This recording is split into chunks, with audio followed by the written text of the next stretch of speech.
Yeah, look, Nathaniel here says, I believe once Brighton get a replacement for Colwell or Colwell signs a new deal, that's when things will move because we have chose his future.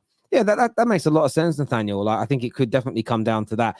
Kelly Preston, one of our members here with the member super chat, says, Caicedo is a Champions League level deal, not sorted with Chelsea. I wouldn't rule Arsenal out just yet. Possible shock deal after Arsenal sell some players. Are you hoping that happens with Caicedo, that Arsenal kind of come back in later on down the line? Do you see that being plausible, Jay? I mean, without thinking about any of the circumstances around anything, like, of course, like, I would want Caicedo at Arsenal. Like, he's a quality player and he would make us better. But my feelings on bringing in a new midfielder was always contingent on whether or not Thomas Partey stayed.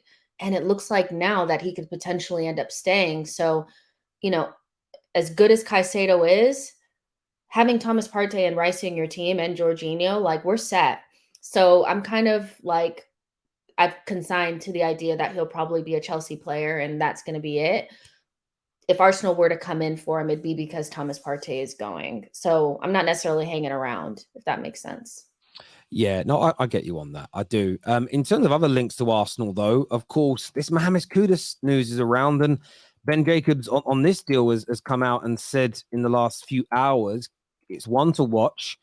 Keep an eye out for it. There's been other, the Mao and other outlets, Samuel McBell, have spoken about it's a player that you're now interested in, talking to his camp. Is this the right profile? Is this a deal that, if you could get an agreement for Kudus to Arsenal, would this almost, and you keep Partey, would this kind of complete your summer? Yeah, for sure.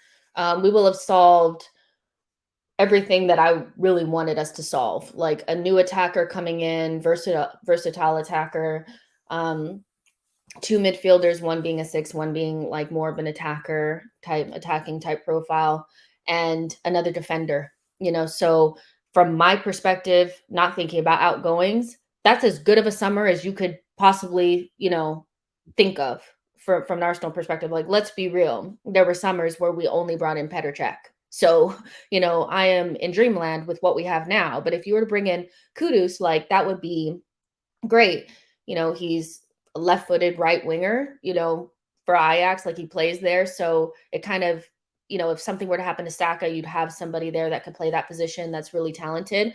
But he could also play 8, so for people that are worried about, being too lightweight, when you go to Newcastle or Liverpool or something like that, you could drop him in the 8 position and you don't have that issue. So I think he would solve most issues. And I like that Arsenal are trying to create a relationship with Ajax, because Ajax players, I think, do well at Arsenal. So yeah, I think it makes a lot of sense. I would love to see him come in. I do think once we sell Balogun, that deal will get done. It feels like something that they probably spoke about Kudus when we were going after Timber. And so there's probably already feelers out there and stuff like that. And 35 million or something like that pounds for Kudus is perfect, because I said before, like, we were looking at Diaby, and I know he's gone to Aston Villa now, but I wasn't sold on him at all. I thought something was like just not connecting really, but Kudus feels like a better fit for Arsenal. So yeah, I'm into it. I get that. John here, one of our members, says Vlahovic for Balogun plus cash and Kudus. What a window it would be. I mean, yeah, if you've got that number 9 striker, a kind of backup, and a really talented another attacker in Kudus, the midfield with Partey staying, yeah, it would be almost perfect. You suddenly have that strength in depth with obviously with Uri and Timber coming in as well, and it would be, as you say, from your point, as a rival looking, that would, what John said there would be fantastic. I don't personally see a number 9 coming in as well, personally, but you never know. But I think Kudus, I said it on the stream earlier on today, the kid's electric. He's electric. On the number 9 thing, like, I know Arsenal fans are desperate to get it now, but I just don't think it's something that when you've already spent 100 million on Declan Rice, that you're going to go out there and spend that type of cash on a striker. And I think Arsenal probably already know the player that they want to go in for next summer. And it'll probably be the only player that we bring in. I think we're at the place now where we probably won't see 4 or 5 players come in, and it'll be one. And so I actually think it might be somebody like Osimhen, because we've been heavily linked with him in the past. But that's the great thing. That's what Arsenal have set up. And we spoke before about when do you get behind your owners and leave the Cronkies alone?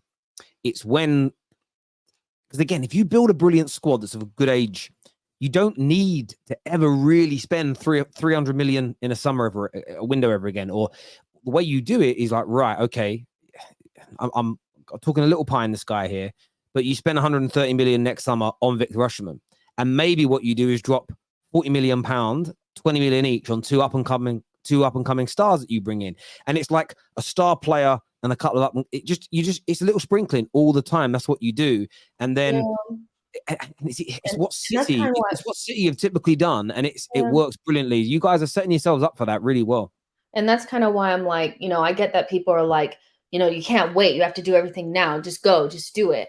But there are reasons why you'd wait to bring in a player at a certain time.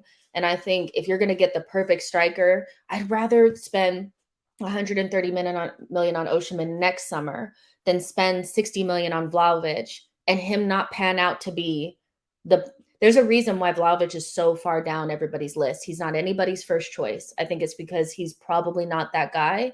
But Osimhen, if you had the money laying around, you'd probably go get him. So if he's still there at Napoli next season, I think that's somebody Arsenal will look at, and I'd be willing to wait for somebody that could change everything for the club versus just, somebody that we can get now just because, especially when we don't have a goal scoring problem, in my opinion. Yeah. Listen, I think Martinelli and Saka are both going to score a lot more goals this year. I think if Jesus stays fit, he'll score he's never going to be prolific like 30 plus goals, but he could hit 20, 25 in all comps. I think he was pretty much on track for that until he got injured. If Kudus comes in, there's more goals there. So, yeah, I think you guys have got goals in your team. Look, you scored enough goals last year to finish 5 points off the top. And it wasn't goals in the end that cost Arsenal. It was conceding too many. So with Rice coming in, Timber coming in, you kind of address those situations and that your young players are going to get even better. So someone here says Osimhen will never come to Arsenal. Yes, he will. Look, if you would have turned around and said that Arsenal were going to get Declan Rice next summer, this time last year, you'd have been laughed at. It's definitely plausible. Question, Terry, is the Glazers spending money a sign they are staying? No, it's not. It's not their money. It's the club's money. So it's kind of irrelevant. I keep hearing this, they won't spend it if they're selling. Why? It's the club's money. It's not theirs. They don't invest a penny into the club. So it's almost a non-conversation as far as I'm sort of personally concerned. This one here says, that's the one I'm keeping my fingers crossed for to happen. If we sign Kudus, we are cooking this season, is what George says here. And Claire says, did you call Maguire a dinosaur? Probably at some point I might have done. I don't know. I've called him a lot of things. Some of them I probably regret. I was angry. Sometimes he deserved it. Omar, thank you very, very much for becoming an official member of the Football Terrace. That means a great deal to us. Thank you very, very much indeed.